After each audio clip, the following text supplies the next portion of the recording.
प्रलंबित आर्थिक मागण्यांच्या पूर्ततेसाठी बेमुदत राज्यव्यापी धरणे आंदोलन महाराष्ट्र एसटी कामगारच्या संयुक्त कृती समितीच्या वतीनं चिकलठाणा छत्रपती संभाजीनगर येथील सर्व एसटी कामगार वर्गांनी मध्यवर्ती कार्यशाळा चिकलठाणा छत्रपती संभाजीनगर या ठिकाणी प्रलंबित आर्थिक मागण्यांच्या पूर्ततेसाठी बेमुदत राज्यव्यापी धरणे आंदोलन पुकारलं आहे। महाराष्ट्र एसटी कामगार संयुक्त कृती समितीच्या सर्व सदस्यांनी राज्य सरकार विरोधात सर्वच मार्गावरील बसेस बंद ठेवण्याचा निर्णय घेतला असून राज्याचे मुख्यमंत्री यांना त्यांचे असे निवेदन आहे की आमच्या ज्या काही प्रलंबित आर्थिक मागण्या पूर्ण होत नाही तोपर्यंत आम्ही एसटी कामगार संयुक्त कृती समिती बेमुदत राज्यव्यापी धरणे आंदोलन राज्यभर सुरू ठेवणार आहोत। त्यामुळे माननीय मुख्यमंत्री महाराष्ट्र राज्याने आमच्या सर्वच मागण्या त्वरित दखल घेऊन आम्हाला न्याय द्यावा अशी मागणी केलेली आहे।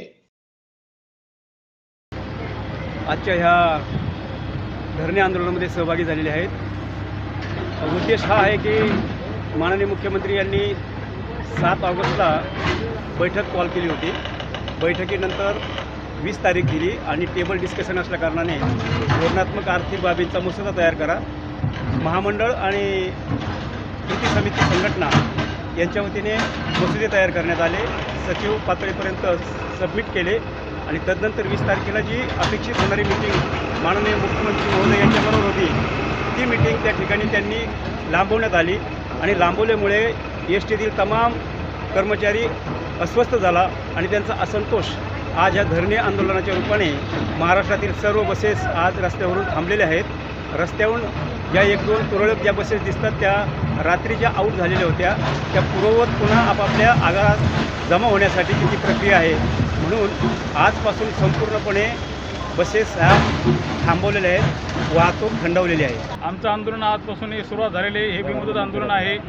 हे जोपर्यंत तोडगा निघत नाही, सरकार दरबारी जोपर्यंत तोडगा निघत नाही, हे आंदोलन तोपर्यंत चालू राहणार आहे। याच्या प्रमुख मागण्यापैकी राज्य परिवहन कर्मचाऱ्यांना राज्य शासकीय कर्मचारीप्रमाणे वेतन मिळायला हवं, महागाई भत्ता, घरभाडे व वेतनवाढीच्या दराची थकबाकी त्वरित अदा करण्यात यावी, 4,849 कोटीमधील उर्वरित रक्कम त्वरित अदा करण्यात यावी, मूळ वेतनातील विसंगती दूर करून सरसकट 5,000 रुपये देण्यात यावे, एसटी कर्मचारी व त्यांचे कुटुंबियांना वैद्यकीय सुविधा त्वरित सुरू करण्यात यावा, सुधारित जुलमी शिस्त व आवेदन कार्यपद्धतीमध्ये त्वरित बदल करण्यात यावा, विद्यमान एसटी कर्मचारी व त्यांच्या कुटुंबियांना तसेच सेवानिवृत्त कर्मचारी व त्यांच्या कुटुंबियांना व पत्नी सर्व प्रकारचे बसेस पास फरक न भरता वर्षभर मोफत देण्यात यावा। या मागण्या पूर्ण न झाल्यास 100% बसेस बंद ठेवण्याचा इशारा यावेळी देण्यात आला।